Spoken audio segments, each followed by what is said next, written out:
الله الله على الهادي صلى الله الله لا إله إلا الله الله.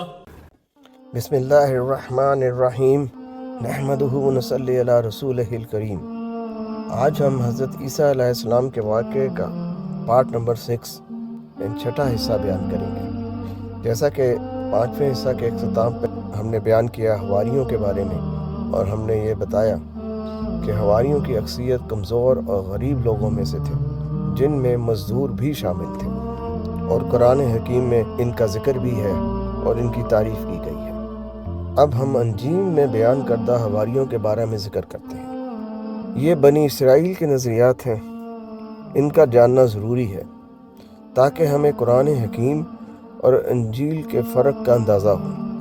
جو باتیں یا جو واقعات قرآن حکیم سے مطابقت رکھتے ہیں یا احادیث سے مطابقت رکھتے ہیں، ان کو تو ہم مکمل مانتے ہیں، باقی کے بارے میں ابہام ہے، یعنی کہ ان کے بارے میں مکمل یقین سے نہیں کہا جا سکتا، بلکہ کچھ تو بالکل ہی مطابقت نہیں رکھتے اور کچھ کے بارے میں شک ہے۔ اب ہم اس واقعے کو آگے بڑھاتے ہیں۔ انہی حواریوں میں سے ایک نے حضرت عیسیٰ علیہ السلام کو پکڑوایا اور اس کا نام یہودا بتایا جاتا ہے۔ اس کا ذکر حضرت عیسیٰ علیہ السلام نے اپنے حواریوں سے پہلے ہی فرما دیا تھا۔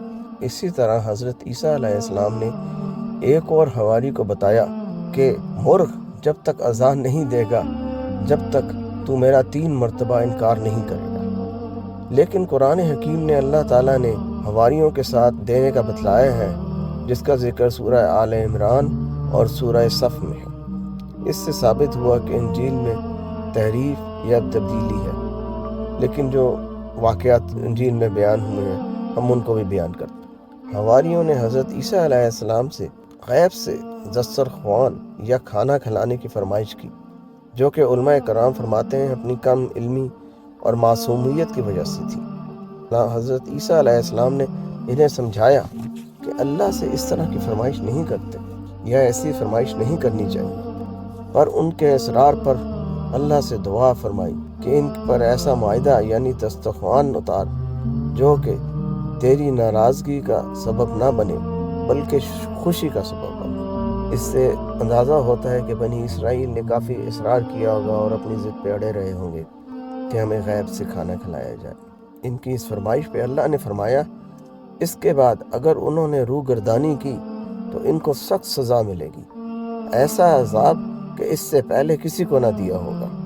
اس کا ذکر سورہ مائدہ رکوع نمبر 15 میں ہے، آیات نمبر 112 تا 115، یعنی 112 to 115۔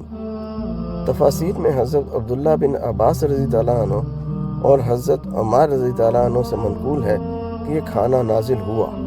یہ بھی کہا جاتا ہے کہ یہ کھانا 40 دن تک نازل ہوا، پر ان کو ہدایت تھی کہ صرف فقیر، مسکین اور مریض ہی یہ کھانا کھا سکتے ہیں اور اس کو بچا کر بھی نہیں رکھنا، پر ان احکام کی خلاف ورزی پر یہ کھانا اترنا بند ہو گیا۔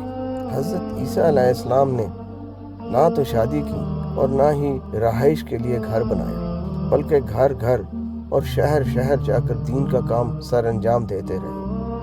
آپ علیہ السلام جہاں جاتے لوگ جمع ہو جاتے اور آپ سے ان کو فائدہ پہنچتا اللہ کے حکم سے۔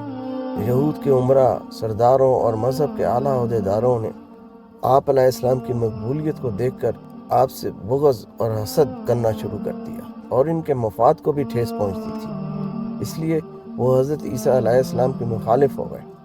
آسان الفاظ میں ان کی چودراہٹ ختم ہو رہی تھی۔ انہوں نے بادشاہ کو اکسایا کہ حضرت عیسیٰ علیہ السلام کو سولی پر لٹکا دیا جائے، اس طرح ان کی حکمرانی قائم رہے گی۔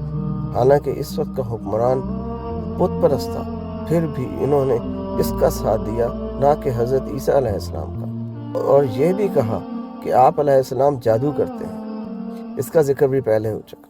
انہوں نے الزام لگایا تھا کہ حضرت عیسیٰ علیہ السلام کے معجزات کا انکار کرتے ہوئے کہا تھا کہ آپ علیہ السلام جادو کرتے ہیں، نہ کہ یہ معجزات ہیں۔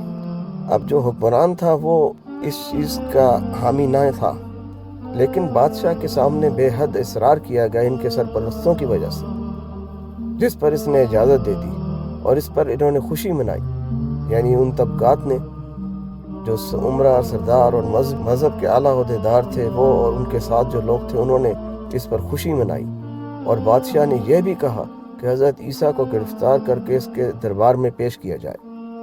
سرداروں اور کاہنوں یعنی مذہبی رہنماؤں نے یہ کہا کہ ہم کیا کرتے، اگر ہم ان کو نہ روکیں تو تمام لوگ ان پر ایمان لے آئیں گے اور رومی آ کر قبضہ کر لیں گے، یعنی یہ ان کا ایک بہانہ تھا کہ ہم کمزور پڑ جائیں گے اور رومی آ کر قبضہ کر لیں گے۔ بڑے کاہن نے تو یہ بھی کہا کہ ایک آدمی امت کے واسطے مرے نہ کہ پوری امت، یعنی کہ پوری قوم کو نقصان پہنچے، اس سے بہتر ہے کہ ایک آدمی کو نقصان پہنچایا جائے۔ کہتے ہیں کہ 2 دن بعد عید تھی اور وہ یہ پلان بنا رہے تھے یا یہ پلاننگ کر رہے تھے کہ کس طرح حضرت عیسیٰ علیہ السلام کو دھوکے سے پکڑا جائے۔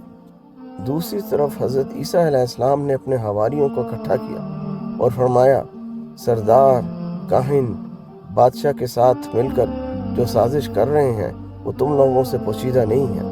تم میں سے کون لوگ ہیں جو ان حالات کا مقابلہ کرتے ہوئے اللہ کے دین کا ساتھ دیں گے؟ اس پر سب نے کہا، ہم ہیں اللہ کے مددگار اور ایک اللہ کے پرستار، آپ گواہ رہیں، ہم مسلم و وفا شعار ہیں، اللہ کے پیغمبر کے پیرو ہیں، ہمیں صداقت اور ایمان والوں میں لکھ لے۔ یعنی انہوں نے یہ بات دوبارہ دہرائی۔